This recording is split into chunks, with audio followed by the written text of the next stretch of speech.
환난 때 기도하라라는 제목으로 하나님 말씀 증거하도록 하겠습니다. 다윗은 인생 가운데 환난이 많았던 것 같습니다. 근데 그때마다 기도로 극복했습니다. 그래서 다윗 그러면 기도의 사람이다 이렇게 말하게 된다라는 것입니다.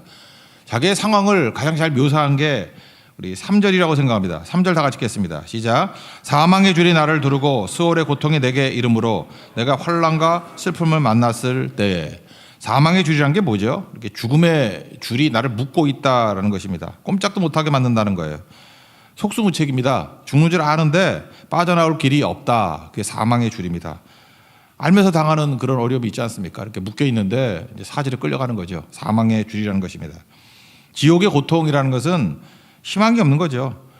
우리 뭐 그런 실험을 했다 그러는데 뭐 생쥐가 있는데 이렇게 독에다가 빛이 없는 독에다가 집어넣었더니 하루를 못 살더래요.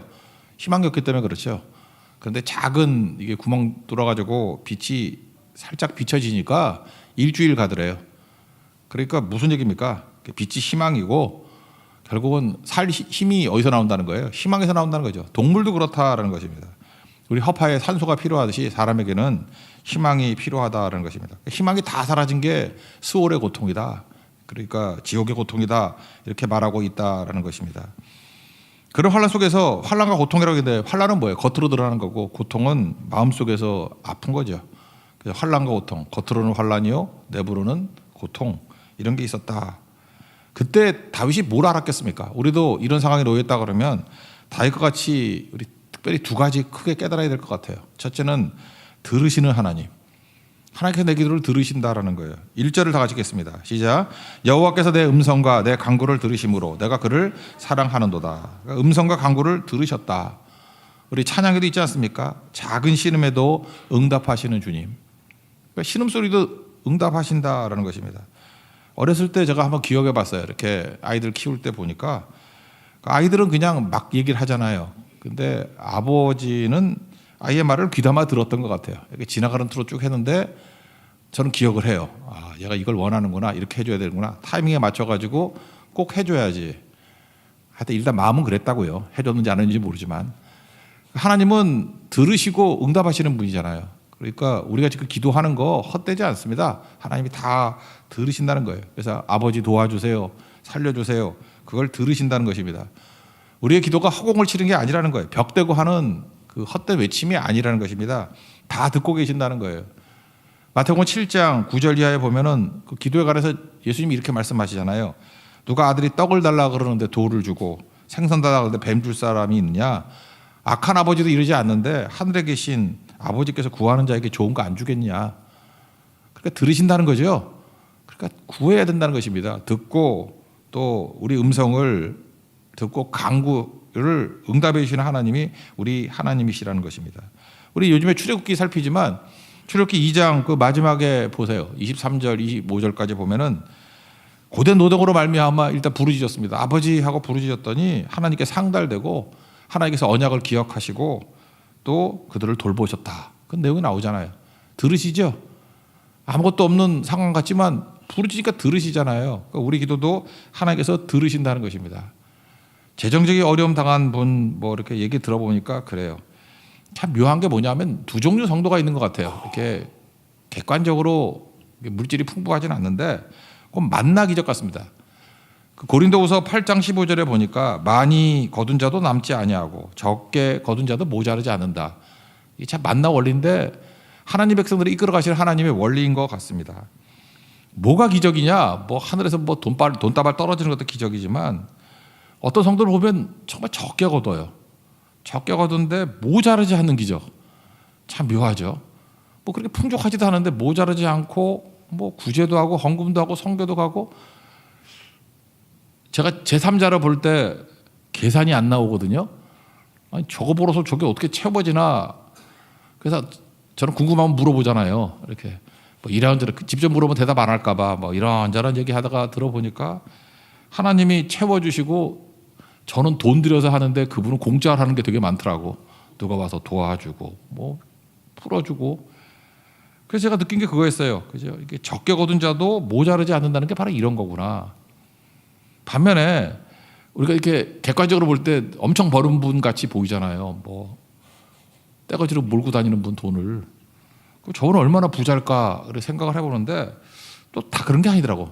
이게 요즘에 넉넉하시죠? 뭐 이렇게 하면 누가 헌금대라 그럴 줄 알고 잠깐만 그러는지 그거 아닌데 난 좋다는 얘기인데 뭐 그런 거 아니겠죠. 예, 그런 건 아니에요. 그런 건 아니에요. 되게 믿음 좋고 하나님에 더 신실하신 분인데 근데 또 생각보다 새는 데가 많더라고. 엄청 버는 것 같이 보이는데 여기 세고 저기 세고 나갈 때가 또 되게 많더라고. 제가 상상도 못 하는데 돈이 나가더라고. 그런 게 있었어요. 제가 느꼈던 게 그래요. 많이 거둔 자도 남지 아니하고 그런 게 있더라고. 뭐 그러니까 하나님의 백성은요. 객관적으로 뭐 많으니 적으니 그게 중요한 게 아니고 저는 이게 기적이라고 생각합니다. 수입이 적어도 부족하지 않은 기적. 분명히 있어요, 그거. 여러분들 그거 인생에서 그런 경험하지 않습니까? 저도 뭐 전도사 처음 시작할 때 뭐 22만 원 받았는데 그때 부족하지 않았던 것 같은데 뭐 저만 그렇게 느꼈나? 우리 사모는 느꼈나? 부족하다고? 부족하지 않았거든요. 그냥 뭐 다 살았는데 그때도 5만 원씩 저축해가지고 제 평생에 처음 모았던 게 500만 원이었는데 5만 원씩 모으니까 500만 원이 되더라고. 야, 이게 이렇게 목돈도 생기는구나. 그런 느낌을 받았던 적이 있었거든요. 그러니까 적게 거둔 자도 모자르지 않는 기적. 수입이 없어도 모자르지 않는 기적이 또 있더라고. 그게 전도사의 기적이에요. 목사는 몰라요. 전도사, 그지 같은 전도사의 그 기적이야. 이렇게 채워지는 게 또 있구나. 하나님께서 이렇게 채워 주신다라는 것입니다. 그러므로 오늘도 구하십시오.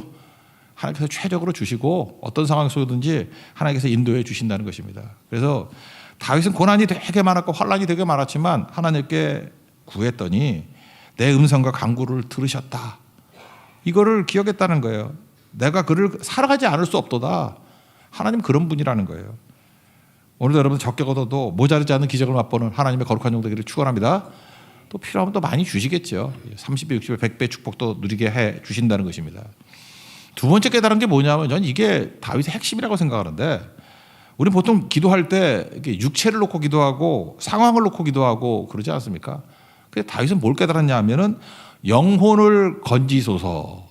그러니까 영혼이 중요하다는 걸 깨달았다는 거예요. 영혼을 건지소서. 다윗은 핵심을 보는 능력이 있었다는 것입니다. 그러니까 이게 자기를 극복한 거죠. 이렇게 환란이 많이 오면요, 내가 깨지거든요. 그래서 내가 이렇게 가루가 돼요. 아니 나를 생각하면 생각할수록 절망에 빠지니까 고난의 좋은 점은 그거 같아요. 이기적인 사람도 자기를 포기해. 막 의지가 강한 사람도 포기해. 내 힘으로 안 되잖아요. 뭘 의지하겠어. 그래서 자기는 꼴도 보기 싫어. 참 좋은 거예요, 그게. 그러니까 하나님 바라보고. 그래서 다윗은 자기가 다 깨지고 난 다음에 환경 뭐 이런 거 얘기 안 하고 영이 중요하다는 걸 깼어요. 내 영혼을 건지소서. 영만 살면 된다라는 거예요. 그래서 자기 눈이 가려지지 않는 거 되게 중요한 거죠. 어제도 제가 그 예배 가가지고 나눴던 말씀이 누가복음 24장인데 어저께 묵상을 했어요. 엠마오로 내려가는 두 제자. 예수님 알 거 아니에요, 제자니까. 근데 누가복음 24장 16절 보니까 그들의 눈이 가리워져서 예수님 몰라요. 예수님 옆에 가는데도 예수님 몰라요. 여러분 너무 두렵고 너무 탐욕이 심하고 너무 자기에게 집중돼 있으면 안 보입니다. 선택적 지각 그러잖아요. 보고 싶은 거 보는 거지 안 보여요. 제가 이렇게 걷다가 제가 전도사 때 주례를 해줬던 그 이제 목사 부부가 운동하러 가더라고. 목사 부부가. 그래서 인사를 하길래 반갑게 만났습니다. 경의성 숲길에서 만났는데 그러면서 저는 빨리 헤어지고 싶은데 붙잡더니 얘기가 많어. 그 형제는 저한테 와서 막 엄청나게 안기도 하고 뚱뚱해가지고 더 죽는 줄 알아서. 하여튼 그런데 그러면서 이 얘기 저 얘기 하는데 저는 기억도 안 나는데 제가 주례했던 거를 기억한데 근데 남편의 기억과 아내의 기억이 달라. 남편은 뭘 기억하느냐면 목사님이 그러셨대. 돈 못 벌어도 남편을 믿고 사랑해야 된다고. 남편은 그걸 그래. 돈 못 벌어도. 전도사 때니까 못 벌잖아요. 그죠? 돈 못 벌어도 남편을 믿고 사랑해야 된다. 그게 기억이 났고 그 옆에 아내가 기억하는 건 뭐냐면 요리 못해도 사랑하라. 그게 기억이 난대. 그러니까 저는 기억이 안 나요. 저는 하나도 기억이 안 나는데 뭘 이렇게 설교를 했는데 남편의 지각과 아내의 지각이 다르더라는 거예요. 뭐죠? 듣고 싶은 거 듣는 거예요. 사람이 참 그렇더라고. 그러니까 이 제자들 눈이 가리워졌다는 게 그거죠. 자기에게 이게 몰두하다 보니까 예수님 옆에 계셔도 모르더라는 것입니다. 근데 성령께서 그에게 빛을 비춰주니까 그들의 눈이 밝아져 예수 이제 알아보게 되었다. 그런 거죠. 다윗의 강점은 그거였던 것 같아요. 성령께서 그에게 고난 가운데 함께 주셔가지고 뭐가 필요한지, 뭐가 핵심인지를 보여주신 것 같아요. 그게 뭐냐면 영혼이에요, 영혼. 4절 읽겠습니다. 시작. 내가 여호와의 이름으로 기도하기를 여호와여 주께 구하오니 내 영혼을 건지소서 하였도다. 그러니까 뭐 환경이 어려운데 환경 얘기를 안 하잖아요. 영혼을 건져주세요. 영혼만 구원받으면 나머진 풀린다는 걸 알게 됐다는 거예요. 그래서 7절도 보니까 내 영혼아 평안함으로 들어갈지어다. 8절도 내 영혼은 뭐 사막에서 건지졌다. 영혼이잖아요. 그죠? 상황이 아니라 영혼이라는 거예요. 육체가 근본이 아니고 물질이 근본이 아니고 영혼이 무너지면 다 속수무책 다 무너진다는 거예요. 그래서 내 영혼을 건져 주옵소서. 사도 요한이 가이오 장로에게 보낸 편지, 요한 3서잖아요. 2절 사랑하는 자여 내 영혼이 잘된 같이. 첫 번째 그거예요. 내 영혼이 잘된 같이. 영혼이 잘되면 범사에 잘되고 강건해진다. 그 얘기죠. 영혼 붙들어야 된다는 거예요. 영혼이 담대해지고 영혼이 싱싱해지면 상황은 바뀌지 않아도 다 이겨낼 수 있다. 그걸 다윗이 깨달았다는 거예요. 그러니까 우리도 그거 배워야죠. 그래서 고난받는 게 내게 유익이다. 왜 유익이죠? 영에 집중할 수 있기 때문에 그래요. 이게 물질적으로 풍요로워지면 영에 집중하기 쉽지가 않아요. 근데 영이 중요하다는 걸 깨닫고 영이 담대해지고 영이 싱싱해지고 그 다음에 나머지들이 해결되는 모습을 보면서 다윗은 깨달은 거예요. 아, 인간은 영적인 존재구나. 영혼이 강건해지면 나머지는 다 강건해지는구나. 그거 깨닫게 되더라는 것입니다. 제가 우리 기독교 잡지사에 있는 어떤 뭐 기사를 하나 읽은 적이 있는데 뭐 우리나라 얘기 같아요. 근데 뭐 외국도 마찬가지겠지. 지금 사역자의 80%가 이게 번아웃 돼 있대요. 그럼 우리는 뭐 그렇게 생각하죠. 아이, 목회자가 좀 열심히 기도도 하고 영적으로 살아있고 그래야지. 잠깐만 그렇게 선악으로 나누지 마세요. 한번 어려움 당해봐. 쉽나 그게. 이게 희망이 없고 또 이렇게 교회가 부흥할 때는 그래도 신나기도 하잖아요. 그죠? 근데 이게 환경적으로도 어렵고 하면 침체가 되겠지. 아, 그렇잖아요. 뭐 앞날에 희망도 없어 보이고 변화는 없어 보이고 또 뭐 아프고 뭐 경제적 어렵고 그러면 침체가 되겠죠. 그때 우리가 해야 될 일이 뭐냐 하면 이거예요. 이렇게 어려울 때 하나님께 이게 어려울 때 침체돼서 나가 떨어지는 사람이 뭐 있겠죠. 그러나 그때에 왜 환경을 이렇게 어렵게 만드느냐? 영이 살아야지. 성령의 새바람이 불어야 돼. 그리고 조용히 엎드릴 줄 아는 거. 그게 되게 중요한 거거든요. 이번에도 우리 선교 가면서도 하는 게 전도도 중요하지만 목회자들에게 밖에 다그치듯이 그 꼴이 뭐야 그게 아니고 그냥 따뜻하게 해주세요. 그래서 다시 쉼을 통해서 일어날 수 있도록 로드나무에서 낙심했던 엘리야가 일어났듯이 불이 붙을 수 있도록 그죠? 나중에는 뭐 주야를 뛰어다니고 막 그랬다며 엘리야가 뭐하러 뛰는지 모르지만 그죠? 막 뛰어다니고 그랬다잖아요. 그런 게 되게 중요한 것이라고 생각을 합니다. 다 똑같은 인간이잖아요, 그죠? 똑같은 제사장들이고 낙심한 제사장이 아니라 다시금 불타오르는 영이 사는 그거 위해서 기도해야 된다는 거예요. 한 뭐 7, 8년 전에 나왔던 책이죠. 피로사회라고. 그 유럽에 있는 한백철 교수가 쓴 책인데 피로사회. 저는 그 책 참 좋다고 생각해요.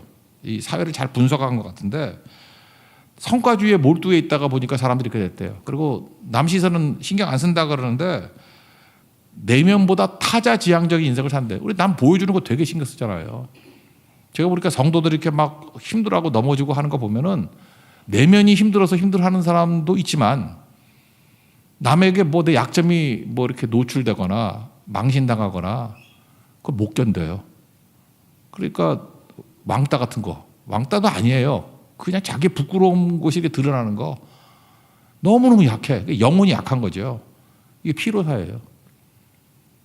온 천하 만민이 다 대적한다 할지라도 온 세상이 대적할지라도 주님만 나 인정하면 돼. 그리고 일어설 줄 알아야 되는데 주님 만나야 됩니다. 영이 강해지는 거. 그러지 않으면 아무것도 안 되겠죠. 우리 조금 전에 찬양했잖아요. 언제나 내 모습 너무나 부끄럽다고. 우리 다 그렇게 느끼잖아요. 부끄럽지 않은 사람이 누가 있어. 그게 주님이 내 안에 계시면은 어떤 일이 벌어져요?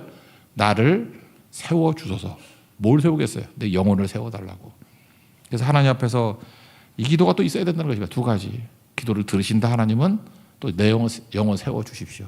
오늘 이 두 가지가 기도가 되는 축복이 임하기를 기원합니다. 그럼 나중에 결론은 어떤 일이 벌어지느냐? 뭐 흔들리지 않는 믿음 같겠지. 10절 읽겠습니다. 시작. 내가 크게 고통을 당하였다 말할 때에도 나는 믿었도다. 흔들리지 않는 믿음. 믿음이 흔들리지 않아야 되는 거죠.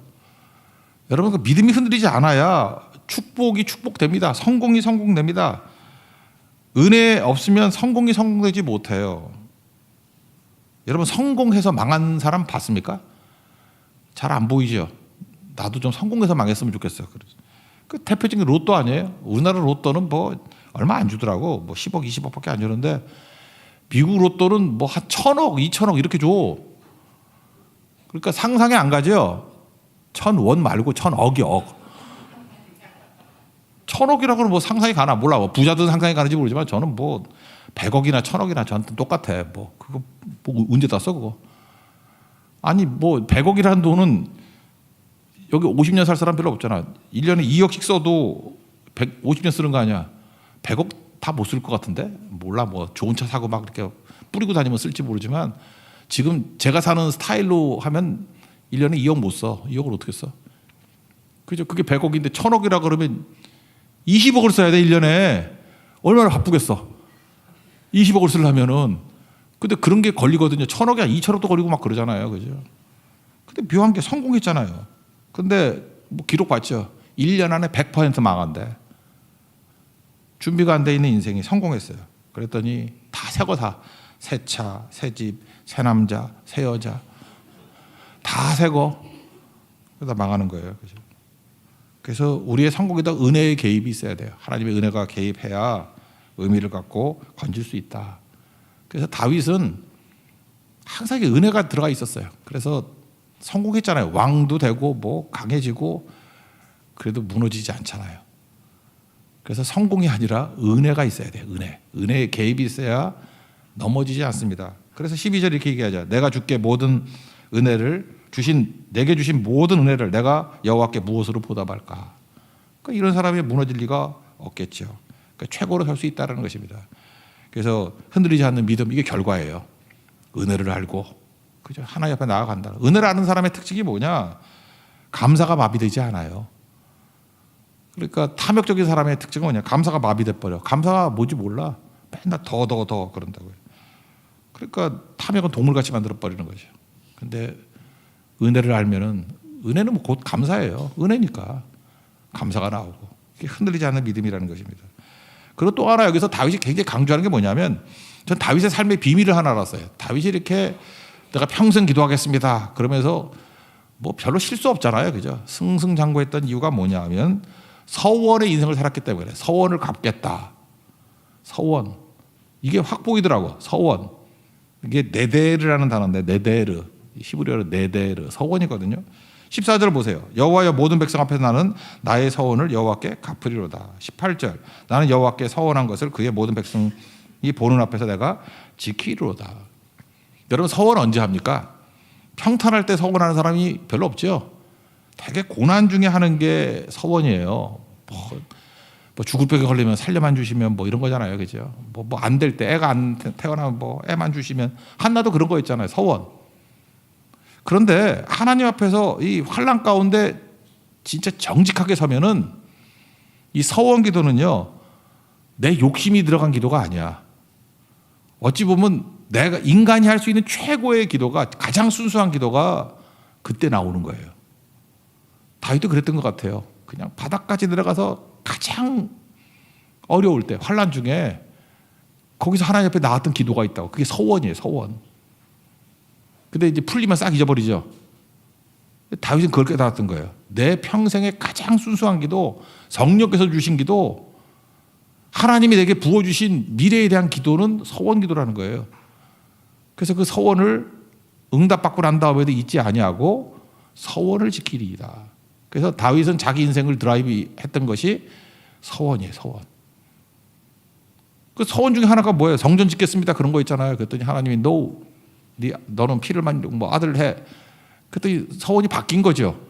그걸 봐도 알 수 있는 것이 뭡니까? 다윗은 성공해도 자기 삶의 모든 표대를 서원 기도로 이끌어가는 인생이었어요.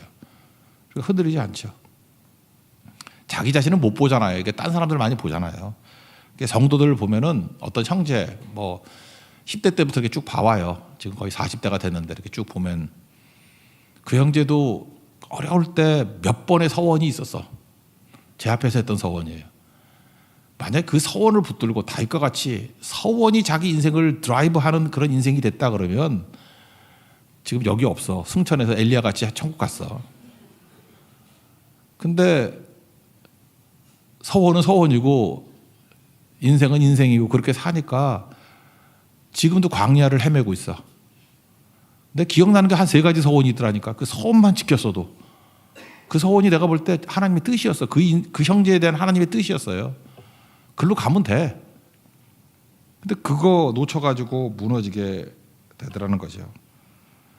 결국은 여기 보니까 2절인가 평생 기도한다는 얘기가 나오고 또 16절에 보니까 주께서 나의 결박을 푸셨도다 그러죠. 우리 인생이 욕심으로 이렇게 묶여 있는데 내 인생 자체의 결박을 풀면서 힘차게 나갈 수 있는 힘이 어디에 있느냐.